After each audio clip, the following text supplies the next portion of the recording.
नमस्कार, मी आराधना ताठे। आम्ही raised bed कशा पद्धतीने करतो ते तुम्हा लोकांना आज मी दाखवते आहे। साधारण तुम्ही बघा, जवळून दाखवशील। 3 फूट बाय 15 फुटाचा हा रेस्ड बेड आहे आणि आमच्या शेतातली जी आंबाडी आम्ही ग्रो केली होती त्याचे जे स्टेम्स आहेत हे उरलेले, त्याचे अशा पद्धतीने हे बंचेस आम्ही तयार करून घेतले आणि हेच आम्ही ह्या रेस्ड बेडची जी बाउंड्री आहे ना ती आम्ही ह्या आंबाडीच्या ह्या बंचेसपासून तयार करतो। साधारण 3 फुटाचा हा याची लांबी आहे।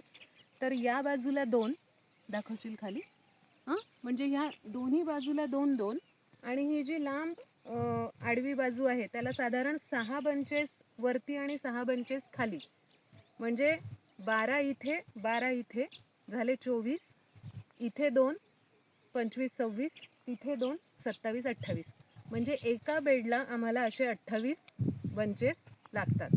ठीक आहे। आणि बाउंड्री तयार झाल्यानंतर खाली दाखवशील जवळून, इकडून समोरून ये आणि आडवं दाखव। हे बघा, सगळ्यात पहिले अशा पद्धतीने जाड थोड्याशा लाकडांचा आम्ही थर देतो। त्याच्यानंतर त्याच्यावरती गवत जे आहे लवकर कुजणारं ते टाकतो आणि जेव्हा जुना बेड डिसमेंटल केला, मोडला, तेव्हा त्याची जी फेन्सिंग होती त्या ह्या काट्या पहा तुम्ही, अगदी छान कुजल्या आहेत आता।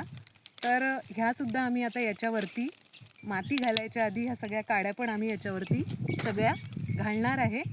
आणि सगळ्यात शेवटचा थर मग मातीचा। ही बघा,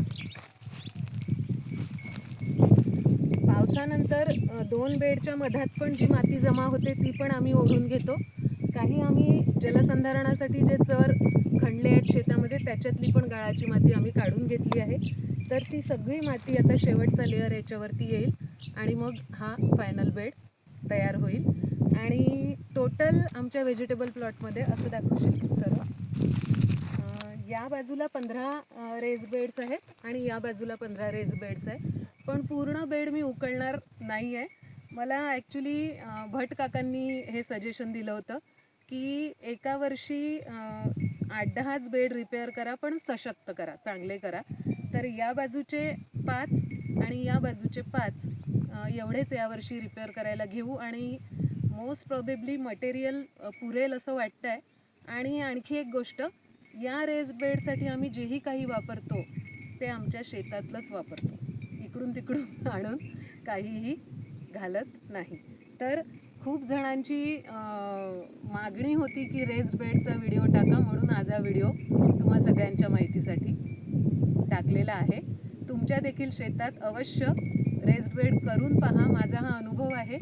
आम्ही आदरणीय भट काकांकडे प्रशिक्षण घेतलं होतं तेव्हा हे शिकलो होतो आणि त्याचा मला खरोखर खूप छान रिझल्ट येतो। रेस्ड बेडवर भाज्या खूप छान ग्रो होतात, हा माझा अनुभव आहे। धन्यवाद।